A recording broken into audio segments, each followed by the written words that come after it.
Hello folks. Today I thought I'd make a quick video asking the question, what what does God, or the designer of this plane, the designer of our bodies, or the blueprint for them, the being that gave us the spirit that it dwells within these bodies, if that being is watching over his or her earth and the whole of creation and all its beings, a good question to ask is, what does that being want of us?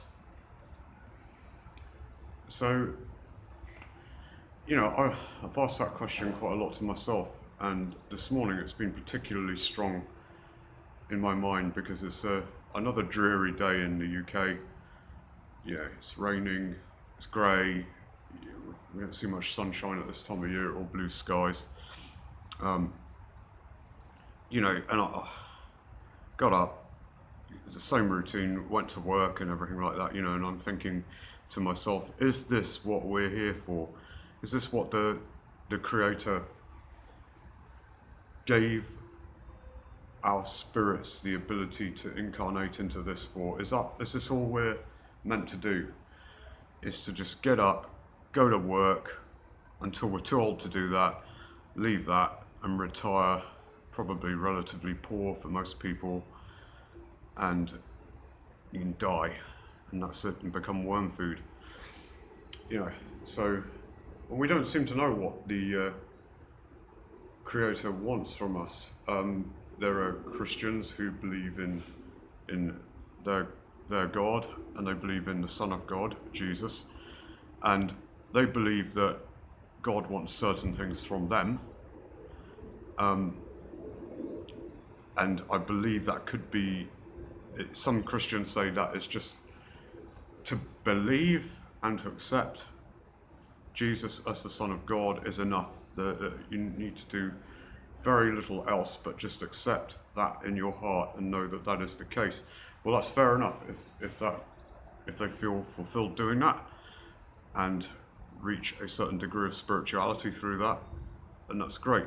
But you have the Buddhists who have their idea, and the Hindus and the Muslims and all the other religions of the world who have their idea of what God wants of them, or their gods, or whatever,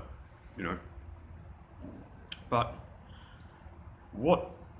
is there something that God could want from every single human being, regardless of their race, creed, colour, or religion that they subscribe to? Because there are people born in the world who don't have access to the Bible or the Quran or Buddhist or Hindu texts, and there are people born into families that never give them the opportunity to study or look at these things, So, but what if there is a designer, which I do believe there is? What would that designer want from everybody, regardless of their religion?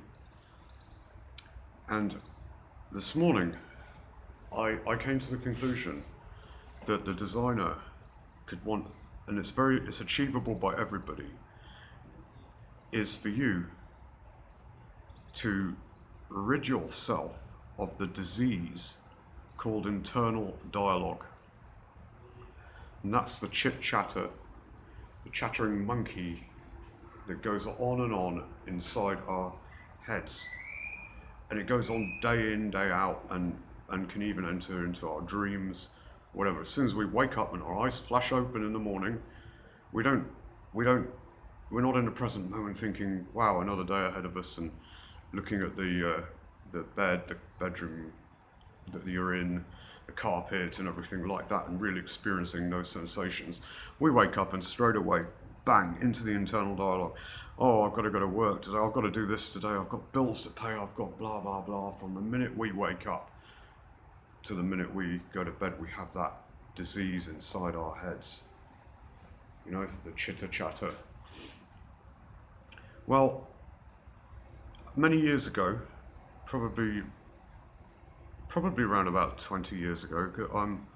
I'm 53 now, so I would say maybe even more than 20 years ago, I went through a course of mental training, and this training enabled me to clear my mind of all thought for 15 minutes without a single thought entering my head. I could keep it clear, and it took me literally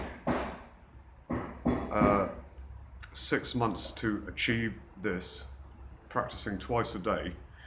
Not just to achieve that, but I was doing other exercises as well. The whole gamut of the exercises I was doing to a reasonable level took me 6 months of morning and night practice. And the other elements of the exercise was to visualize, say, something like a cup. To visualize that cup hanging in midair, absolutely concrete, as if it's there in front of you, without it wavering, without the image wavering, in any way. And I managed to hold that for 10 minutes with the object, without it wavering. And then I would add sounds like a ticking clock, imaginary sounds like tick tock, or a waterfall or something like that. And to be able to hold that for 10 minutes without it wavering, without a single thought entering into it. And I did the same with the touch. I could imagine I was feeling an object for 10 minutes without any thought interfering. And also taste. So we had visualization, taste, touch, and smell as well. I could imagine a perfume. I would smell a perfume, put the perfume away, and then I would keep the smell, the aroma going for 10 minutes inside using the power of my mind to do this.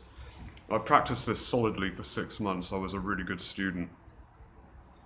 And I was in a good environment to do it because I was in the Merchant Navy at that time, and I was on a ship, and I went away to the Antarctic for 6 months on a scientific research ship. So I spent 6 months, we spent a bit of time cruising down the tropics and then into Antarctica, up and down the what they call now the ice wall. And then we came back, but I religiously practiced these exercises, and in 6 months I had mastered these exercises, and I felt great. I could go to work in the morning, and one of the exercises as well was to concentrate on everything you're doing. Don't let your social life, don't let your work, your life outside work interfere with your work. So if I was doing something out on the deck of the ship, like putting the ropes away or something like that, that's what I'd be concentrating on, that, feeling the rope and doing everything like that, And I was working out really hard every day, and I left the ship, and I decided to leave the Merchant Navy at that point, and I wanted to pursue a career on the oil rigs, which I did for 8 years after that. I worked as a roughneck on the drill floor. But when I got back, I still practiced my exercises, and I got involved with a girl, and still practiced my exercises, but gradually the social life at home and having a proper girlfriend who I ended up being engaged to, I began to neglect my exercises. It's really strange as well, because when I was doing the exercises, my bank account was full. Money was flowing to me from every direction. I had no problem with money, nothing, everything was, and people just naturally kind of like in a respect for you. You didn't have to do anything or say anything, but they knew that you were in charge of your own mind and your body and your spirit. So I mastered all that, but gradually I neglected the exercises, and then I completely dropped them off. And I noticed that gradually my life although I was having a good social life, and I was still working out every day, because I was a practicing, really sincere martial artist. So, but I never let that go, but I did let the mental exercises and the spiritual exercises go. And I noticed that, my money ran down. I noticed that my life did definitely deteriorate, or on the surface everyone thought it was okay, it was a good life. I was working on the rigs, earning a lot of money and this, that and the other, but my life definitely deteriorated. And so this brings me round to the reason I'm making this video, is because I believe that I was being rewarded by the spiritual force that created this world and that our spirits are a part of, for doing what I did. Anyway, thank you.